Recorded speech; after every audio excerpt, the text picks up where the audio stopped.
We are moving forward to positions near Bakhmut by this armored vehicle. The road is dangerous. It is constantly shelled by the enemy. The trenches of Ukrainian soldiers have changed beyond recognition in a few months. They have become deeper and more fortified.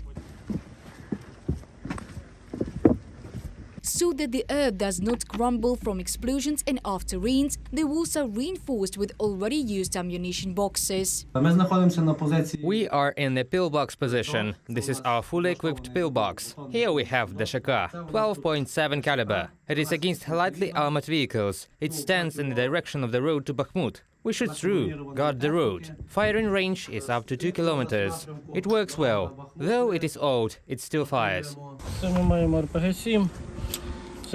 This is an RPG-7. These are gifts from our Western partners. Where is it from? Whose is it? Polish. We don't use them here now because they are for close combat. This weapon works up to 700 meters, effectively 400 to 500 meters. We are now standing near the highway that leads to Bakhmut, and when, God forbid, there will be a breakthrough along this route, then we will use it. It is necessary to keep positions near this route, the defenders say. This is an artery which provides the defense forces with ammunition, food and medicine. The evacuation of the wounded is also carried out through it. A mortar crew is at work here. It helps our infantry to conduct a counter-offensive. Most of the Ukrainian defenders here, before the full-scale invasion, had a completely peaceful life. Eduard was a deputy of the Oskil territorial community in the Kharkiv region until February the 24th last year. After that, he went to serve. When there was a Russian occupation, I was forced to take my family to Ivano-Frankivsk. Then I went to the military registration and enlistment office. Got registered. I was mobilized and went to defend my native land.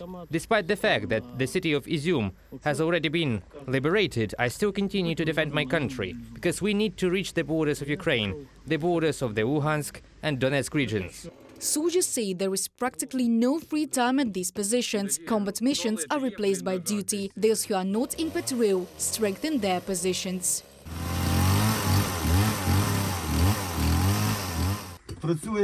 We work for ourselves. We strengthen dugouts, our positions. This protects us from Russian shelling. The enemy is being watched at the command post. Aerial reconnaissance works around the clock here. This is the Slovyansk-Bakhmut road. The main task of this road is to keep and move forward. All these landings were green when we get here. There is combat every hour, every minute. They shoot with artillery. In the evening, when the sun sets and a drone with thermal imagery is working, these fields all glow from the amount of metal that has heated up during the day. Behind us we can see the positions of the enemy, who have dug in, and it constantly continues to carry out shelling of our guys, who are at the forefront. We are seeing the implementation of additional reconnaissance of enemy positions on these screens, constant monitoring of the actions of the enemy, correction of the fire of our artillery support. The whole area here is solid minefields. It is also difficult to advance because of two open territories, the military say. The enemy made a lot of minefields. We knock them out by the meter and meter. But we are moving forward. We are moving forward. It is constantly visible. There is no such thing that we just sit and wait for someone. There's no such thing. Every day our guys are moving forward. 15 meters, 10 meters. During the period of time that we have been here, we have made quite good progress. Here is an open area. It is very difficult to hide and pass secretly, roughly speaking. And where there are pieces of forest, some kind of planting, they are all practically occupied. There are enemies digging in, so that it is very difficult to knock them out. Bogdan is responsible for feeding the Ukrainian soldiers here. He is a professional chef with more than 30 years of experience. He has his own cafe in Zakarpattia. Now the man is serving under the contract. Today we have buckwheat soup, oatmeal porridge with goulash. What is most often ordered? Most often puree, mashed potatoes. Here we made chops, cabbage rolls, lazy cabbage rolls, pancakes. His fellow soldiers call the dining room here jokingly cafe under the acacia tree, and they list their favorite dishes cooked by Bogdan.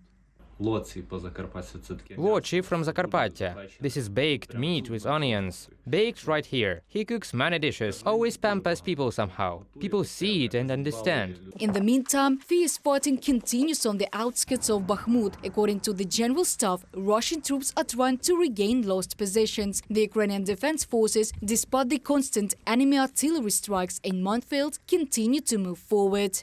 Reported by Diana Kolesnik, Anastasia Volkova, Artem Voronin, UATV News.